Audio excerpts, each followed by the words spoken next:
भक्ति शब्द भक्त धन तिन के संयोग से बना है। इसका अर्थ है भजना, उपासना, पूजा, सेवा, अनुरक्ति। ईश्वर के साक्षात्कार या प्राप्त करने के साधनों में कर्म, ज्ञान, योग और भक्ति का मार्ग विशेष महत्व है। पूर्व मध्यकालीन भक्ति काव्य का आरंभ होने के पहले से ही प्रांतीय भाषाएं अपने अपने अपभ्रंशों का अनुसरण करते हुए हिंदी के समानांतर साहित्य रचना में प्रवृत्त थी। किसी युग का वास्तविक निर्माता इतिहासकार या राजा नहीं बल्कि कवि होता है, और इस दृष्टि से जब हम पूर्व मध्यकाल पर विचार करते हैं तो ये बात पूर्ण रूप से स्पष्ट हो जाती है कि मध्य युग के निर्माता तथा उन्नायक भक्त कवि हैं। हिंदी साहित्य का पूर्व मध्यकाल स्वर्ण काल के नाम से जाना जाता है। यह काल साहित्य रचना का ही नहीं, संपूर्ण सांस्कृतिक चेतना और प्रमुख सामाजिक चेष्टा एवं कलात्मक अभिव्यक्ति की दृष्टि से भक्ति काल कहा गया है। विक्रम संवत 1375 के लगभग वीर गाथाओं की रचनाओं का अंत हुआ तथा संतों की वाणियों से भक्ति साहित्य की सृष्टि प्रारंभ हुई। राजाओं के आश्रय समाप्त हो चुके थे। कवियों को बदलती हुई परिस्थितियों में भगवान के अतिरिक्त अन्य किसी का आश्रय दिखाई नहीं दिया। हिंदू राज तथा हिंदू धर्म दोनों पर एक साथ पराधीनता स्वीकार करती हुई हिंदू जनता भी अवतार ग्रहण कर आतंकताइयों को मारने वाले भगवान की ओर आशा भरी दृष्टि से मुड़ी।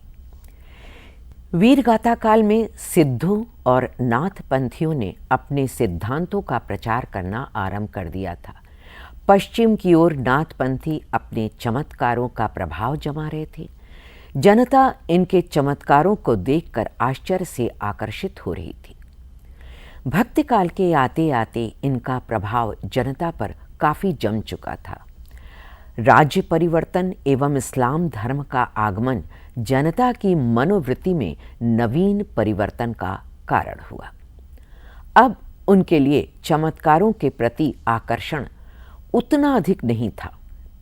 धर्म एवं जाति की रक्षा का मार्ग जानने की जिज्ञासा धीरे धीरे निराश हिंदू जनता के हृदय में आविर्भूत होने लगी। श्री संप्रदाय के प्रवर्तक रामानुजाचार्य 12वीं शताब्दी में दक्षिण भारत में विष्णु की भक्ति कर प्रचार कर ऐसे मार्ग का प्रतिपादन कर चुके थे। उनकी शिष्य परंपरा में रामानंद ने 15वीं शताब्दी में राम भक्ति का प्रचार किया। वल्लभाचार्य नाम के एक दूसरे महात्मा माधवाचार्य, विष्णु स्वामी एवं निम्बारकाचार्य से प्रेरणा लेकर कृष्ण भक्ति का प्रचार करने के लिए उत्तरी भारत में घूमे। उन्होंने निराश हिंदू जनता को कृष्ण के अवतार तथा लीलाओं की ओर आकर्षित किया। इस प्रकार भक्ति काल की दो प्रमुख धाराएं, राम भक्ति धारा और दूसरी कृष्ण भक्ति धारा, जनता के हृदय के निकट होकर बह निकली। इन दोनों धाराओं द्वारा साकार ब्रह्म की उपासना का व्यापक प्रचार हुआ। हिंदू मुस्लिम एकता की भावना लेकर इन दोनों धाराओं से भिन्न दो धाराएं और भी प्रवाहित हो चुकी थीं, ज्ञान मार्गी धारा और प्रेम मार्गी धारा। ज्ञान मार्गी धारा के प्रवर्तक थे कबीरदास और प्रेम मार्गी धारा के प्रवर्तक थे मलिक मोहम्मद जायसी।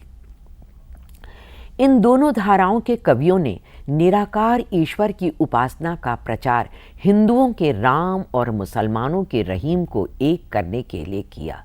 संक्षेप में भक्ति काल की 4 प्रधान शाखाओं की तालिका इस प्रकार है।